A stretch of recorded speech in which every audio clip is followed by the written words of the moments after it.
So we're starting off our new book. It is called Eating on the Wild Side by Joe Robinson. And it's a pretty good book if you are kind of into gardening or like if you are wanting to just like kind of get back to like eating those whole foods, but you're not sure which ones are better for you, which ones are like okay, which ones have the most nutrients, and those types of things. So we're going to go through a couple of different parts. There's different fruits and vegetables, and all of these things used to basically grow in the wild and then have been conventionally produced so that we get them in mass amounts.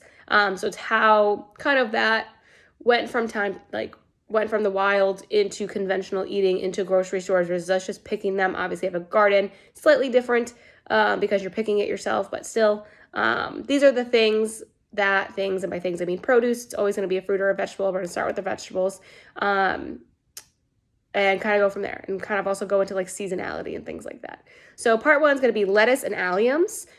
We can purchase fresh fruits and veggies 12 months of the year, right? When they're out of season in one region, we're going to ship them in from another, or we're going to get them imported. This supply makes it easy for us to eat the produce we want whenever we want. But seasonally is where we get these same fruits and veggies. They're going to pack so much more nutritional bang for their buck. And those are also going to be cheaper. Like those are the ones like we all know, strawberries are in season right now. So asparagus is in season right now. So like all of those things are going to be marked down because there's a bigger supply, less cost because supply and demand, right? Today we're going to discuss, like I said, lettuce and alliums, the recommended varieties from the grocery store, and tips on that specific produce.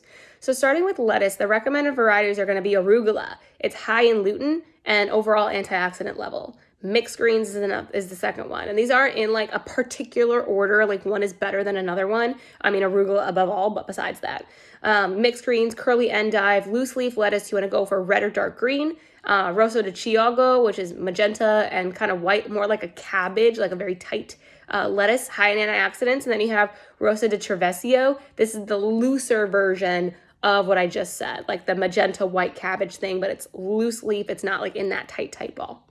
So a couple of tips. You want to spend 10 minutes preparing your lettuce to preserve its flavor and nutrients. Separate a head of lettuce into its individual leaves or open a bag of loose greens and soak them in very cold water for 10 minutes. Dry them to remove excess moisture. Place them in a resealable bag pricked with holes. Squeeze the air out and seal. Store in the crisper drawer. You can also put a paper towel in there if you don't have the air holes, because otherwise everything's going to go bad very quickly. Choose bags of mixed greens with the most colorful, freshest leaves. Anything that has yellow, brown, or withered leaves in it, do not buy it, and make sure you're checking that use by date. Extra virgin olive oil is one of the best oils to use in a salad dressing. There are a ton of fat-soluble vitamins in your lettuce leaves, in those greens, and we need that fat for prime absorption. So if you're just eating salad with vinegar, nothing's going to happen. You're not going to be able to absorb those as readily as you would if you added an olive oil. So just do it. Tame the bold flavors of bitter greens. If you cannot handle bitter greens, you want to make them less bitter by using avocados. You can add in a fruit to kind of help mask the bitterness. But the more bitter the lettuce is, the better it is for you. So if you're like, I'm not a fan, try it out. Try something different. Add maybe a Dijon mustard or a honey mustard type of dressing. Check your dressings, by the way. Make sure their ingredients are whole food ingredients. But those are a couple of good ways to just get more greens in. Alliums are going to be garlic, onions, shallots, scallions, chives, and leeks with the following recommended varieties. All types of garlic. Yay, garlic gals. Red and pungent onions, yellow and pungent onions, which just means they smell very strong. Western yellow onion, Empire sweet onion, New York bold onion, and scallions are the recommended varieties. So a couple of tips here.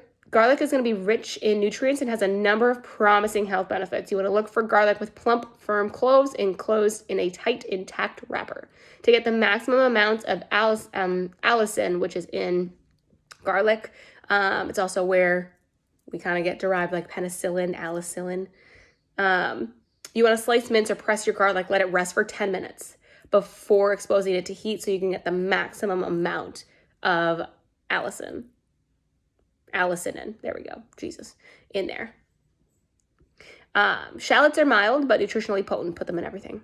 I love shallots. Get shallots all the time.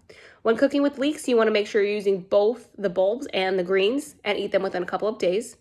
Eat plenty of onion and garlic chives, so the little greens. And then scallions or green onions are more nutritious than every single other allium. So put them on everything, okay? Any questions on lettuce and alliums, please feel free to drop a comment below.